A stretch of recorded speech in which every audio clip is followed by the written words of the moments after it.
Okay, so this is round 3. I don't edit. I don't even usually redo these because I want it to be very authentic. I want to show up. I want to be like, this is how this is all going down for me.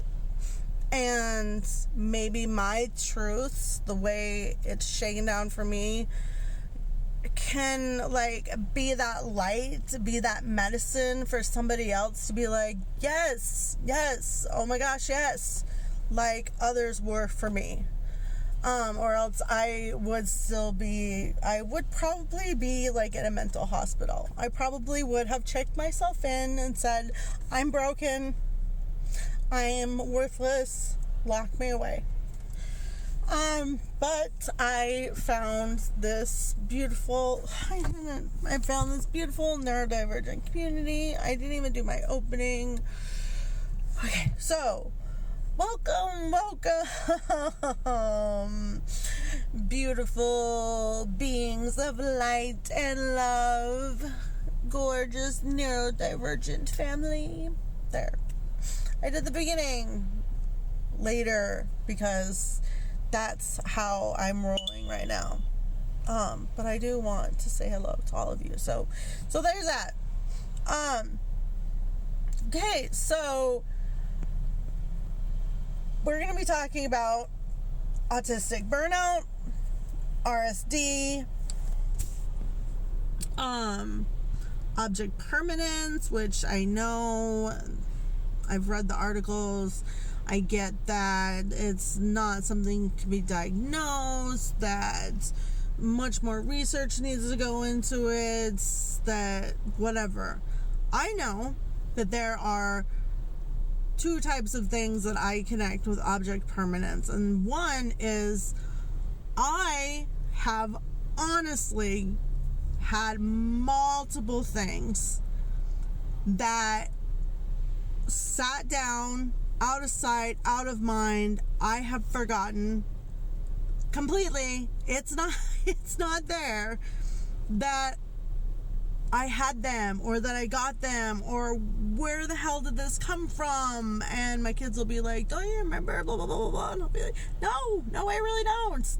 No, I don't.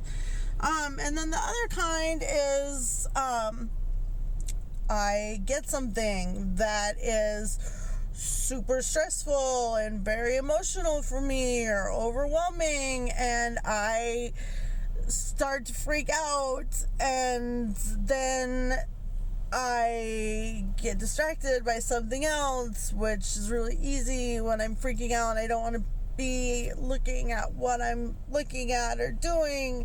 So then I go and I'm gone and I forget about it. It's gone until I am reminded about it, and then I go, or I see it because I have it starred in my email with full intention of doing it.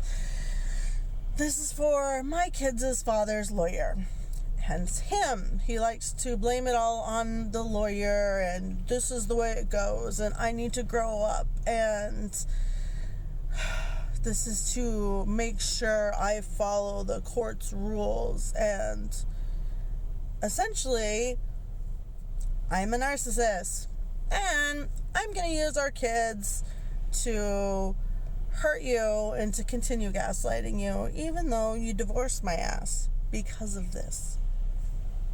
But anyways, I try not to hold on to that. I try to not hold on to anger or hostility. I have sent that individual so many prayers of gratitude, and I wish you well, I wish you health, I wish you love, I do this all the time, and then he does something like this.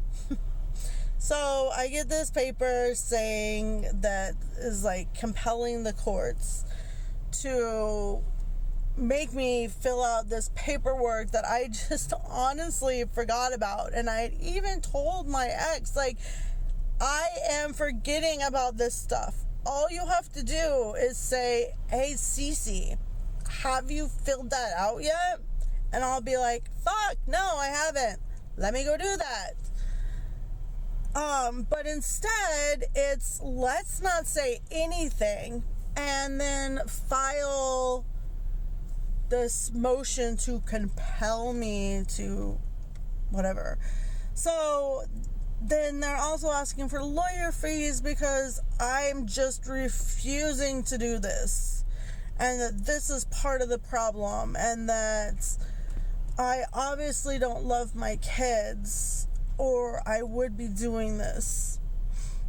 So there's that, which is incredibly stressful and irritating.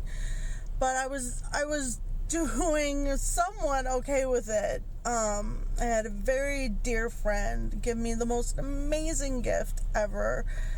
And I was just like, I was so freaking happy. I was just like, this is the most amazing gift I've ever had in my whole life.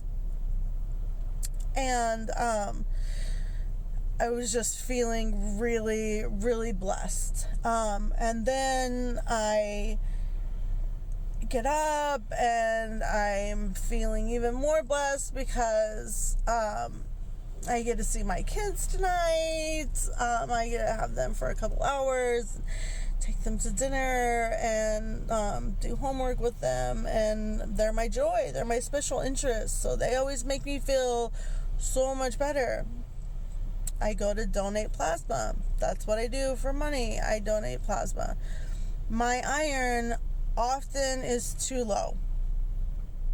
It's not too low for the doctor, just too low to donate plasma. So I had gotten new iron pills, and I had added on vitamin C pills, and I take it with vitamin C, and I take it multiple times a day, and I eat stuff high in iron. Like, I do all the things, right? And I go in and my iron's too low. So immediately RSD jumps in, and I'm like, trying not to cry as I leave and get into my car. And then I text my ex, and I'm bawling, and he's not responding because it's just another thing that he can add to the courts. Look at how, irresponsible she is. She doesn't love her kids, or she would have done this. She's probably just lying. She needs to grow up. Like, all this stuff. Like, I for real fucking need a lawyer that can help me, but I'm living in my car and I'm donating plasma, so I don't have that. And family law doesn't automatically give you a lawyer.